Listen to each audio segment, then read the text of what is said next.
উপজেলা শহীদ জিয়া স্মৃতি cricket tournament final খেলা অনুষ্ঠিত। নিজস্ব প্রতিবেদক রশিদুল ইসলাম। দিনাজপুর জেলার কাহারোল উপজেলা শহীদ জিয়া স্মৃতি ক্রিকেট টুর্নামেন্ট অনুষ্ঠিত হয়েছে।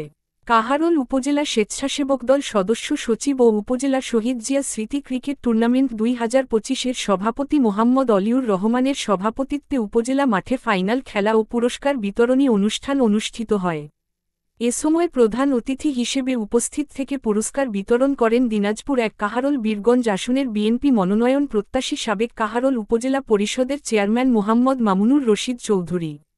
বিশেষ অতিথি হিসেবে উপস্থিত ছিলেন দিনাজপুর জেলা যুবদল সহ সভাপতি দিনাজপুর 1 কাহারোল বীরগঞ্জ আসনের বিএনপি মনোনয়ন প্রত্যাশী কাহারোল উপজেলা বিএনপি নির্বাহী সদস্য Mohammad Mehedi Hasan Sumon. Executive director Canon Dhaka engineer Mohammad Shahinur Islam Babu. Jubo Dal আহ্বায়ক মোহাম্মদ সাদেকুল ইসলাম সাদেক। 3 নং মুকুন্দপুর ইউনিয়ন বিএনপি সভাপতি মোহাম্মদ আব্দুল মান্নান। ছাত্রদল সাবেক সভাপতি মোহাম্মদ মামুনুর রশিদ।